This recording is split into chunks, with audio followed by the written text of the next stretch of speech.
Hey, this is Mike Matthews from Muscle Life and Legion Athletics, and in this video slash podcast, we are going to talk vascularity, how to increase vascularity. This is one of those kind of strange bodybuilding things that non-bodybuilding people don't really get. Why do you want more veins? And I don't even think we really have a great answer, do we? It's just because vascularity looks cool. I mean, yeah, it can get to be too much, but some vascularity just looks neat. It makes you look more ripped, right? So how do you get there? And how do you get there if you are like me and you're not very naturally vascular? Which I'm not. I have to be very lean to have, for example, just bicep veins. And I don't really see ab vascularity until I get down to the 6 or 7% range. And I have never seen chest vascularity. So my point is, genetics do come into play. However, there are a few factors that all of us can positively influence to increase our vascularity. And we are going to talk about them here. First, let's quickly debunk some of the myths about vascularity. Some of the things that you've probably heard supposedly increase vascularity, but don't. So for example, some people say you have to do a lot of high rep training to really bring out muscle definition and bring out vascularity, and they're wrong. You don't. Some people say that a low carb diet is the key because it results in less fat storage generally and less water retention generally, and that's the key. Not really. Other people say it's mostly about sodium and water intake, and if you optimize your sodium and water intake, you can increase your vascularity. Again, not really. All of those things can temporarily influence vascularity and how your muscles look, but if you want to be more vascular in just everyday life, walking around, not having to play with your diet or try to do anything funky, you have to focus on a few other things. Now, I mentioned earlier that genetics do play a role here. Some people are just naturally more vascular than others, but genetics aside, your general level of vascularity is determined by a few things, and in this order as well. So first is your body fat percentage, how lean you are. Second, how big and dilated your blood vessels are. Third, how big your muscles are.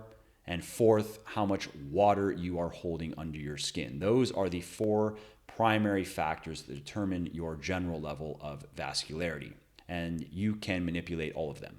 So then, the bottom line is the leaner you are and the bigger and more dilated your blood vessels are and the bigger your muscles are, the more muscle you have and the less water that you are holding under your skin, the more vascular you are going to be. So let's start at the top here with body fat percentage. Why does this one affect vascularity? Well, most of the fat in your body that you lose and gain through manipulating your diet and exercise and so forth is subcutaneous fat. So it's fat that is stored beneath your skin. And if you have too much of it, of course, it makes you look round and soft and it obscures the veins that you want to see. It reduces vascularity. And just to put this in perspective, for guys, if you are at 15% body fat and above, you probably have little to no vascularity, even when you have a pump. If you naturally are a very vascular person and you do get a pump, you might see some vascularity in your arms or in your shoulders, but you're certainly not going to be seeing any vascularity in your core at 15% body fat and up. And once you move down, now let's say you're in the 12% body fat range, some arm vascularity usually starts to appear, and especially when you have a pump, and maybe you'll see some vascularity in your shoulders as well. And then when you move down to the 10% body fat range, you're going to have clear arm vascularity, especially when you have a pump. And depending on your genetics, you may actually have good arm vascularity with no pump as well. Most people that have a decent level of shoulder and leg development also start to see some vascularity in those areas around 10% body fat. I, though, for example, do not see leg vascularity until I get very lean. That's just the way that my body is. Like, I need to be 6 or 7% body fat to even see any veins anywhere on my legs. And it's not because they're just grossly underdeveloped. I train my legs pretty hard. My calves do not tell the whole story. And then as you move down to about 8% body fat, you usually see clear arm, shoulder, and leg vascularity with and without a pump. And you also tend to start seeing some ab vascularity, usually in the lower abs, kind of going down to the pubic area. Usually you won't see ab vascularity running up into the rectus abdominis until you get leaner, until you get to, let's say, below 8%. So, and every percent that you drop below, let's say 8%, makes a pretty marked difference in how you look, and especially in vascularity. Now, as far as women go, the story is the same, but they generally are just less vascular than men because they generally just have more body fat. And those numbers are also a bit higher, again, because women just have more body fat than men, boobs, butts, hips, thighs, and so forth. So, we'd say that like most women are not going to see ab vascularity, for example, until they get down to about the 10% range, not the 6% range, because if a woman tried to get down to a true 6% body fat, I mean, that would be like stage shredded, for women's bodybuilding. Whereas 10 to 12% is very lean, but still looks athletic. Some women like that look. It's a bit too lean for most women. In terms of, I've worked with thousands and thousands of women over the years, and the look that most women want, which is that athletic look, not much vascularity, maybe a little bit in the arms, but more just that lean, tight, athletic look where you still have curves, is around 18% body fat. But if you're a woman listening and you really want to maximize vascularity, you're probably gonna have to get below 18% body fat. You'll probably have to, you'll start seeing a significant amount of vascularity, probably around 15% body fat. Okay, the next point here is blood vessel size. Now, this is pretty obvious because, of course, the more enlarged your blood vessels are, the more dilated they are, the bigger they are, and the more they can pop and the more they can push through your skin and be visible, and that's vascularity, right? Now, of course, when you are working out, vasodilation occurs, your blood vessels do expand because your body needs to pump blood more vigorously, needs to get oxygen around and remove waste faster, but that only lasts for, whatever, an hour or two, and then things kind of settle back to normal. There are also certain supplements that have similar effects in the body, like theanine and citrulline, for example. Now, if you do this over and over, if you repetitively expand and widen your blood vessels, and the only reliable and the best way to do this is through exercise. You can't do it just through supplementation. Sure, you can add supplements on top of your exercise and get bigger pumps and get more vasodilation out of your exercise, but you couldn't really cause much in the way of vasodilation through supplementation alone. So you can't just get more vascular by just taking supplements. You got to exercise too. And of course, I'm talking about resistance training. You have to do things that pump your muscles up.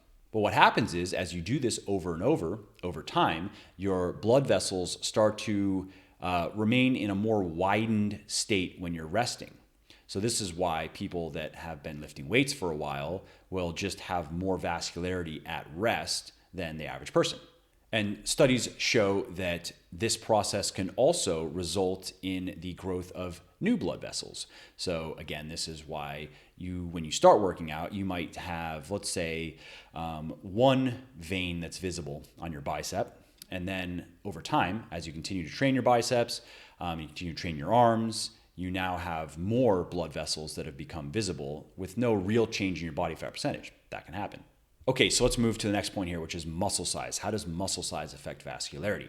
And this one's pretty simple because as the veins are situated around the muscles, the bigger the muscles are, the more those veins are going to be pressed up against the skin, and especially if you get rid of enough body fat.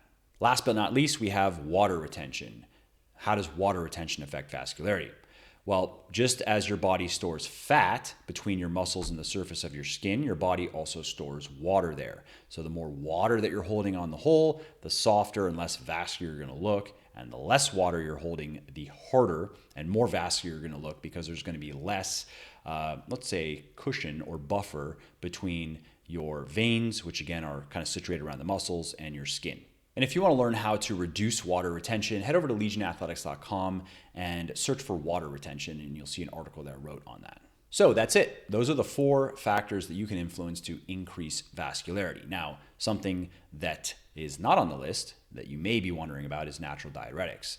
Because some people say that eating certain types of foods will help flush water out of the body, make you look more vascular, and also drinking certain type of beverages like coffee, alcohol, celery, onion, eggplant, asparagus, and then you also have some herbs like parsley, and certain even fruits like watermelon and so forth. And the reason why I am not recommending that you really do anything with any of that, is none of that is going to help. For example, studies show that while caffeine and alcohol are mild diuretics, the amount of liquid that you're drinking to get the caffeine and the alcohol more than offsets any of the water that might be stripped by them. They're just not powerful. They're not strong diuretics. And really the same thing goes for every other natural diuretic out there, like hawthorn, for example, or I think even dandelion is promoted as a natural diuretic. And studies show that some of these things, yeah, they do possess some diuretic properties, but they're too slight and too short-lived to really make a significant difference in your overall water retention. It's just not that simple. You can't just pop some pills or, eat certain special kind of foods and dramatically flush water out of your body. So that's it. That's really everything you need to know about vascularity and how to get more vascular. Don't waste your time with weird tricks. Don't waste your time with supplements or special types of foods or diets.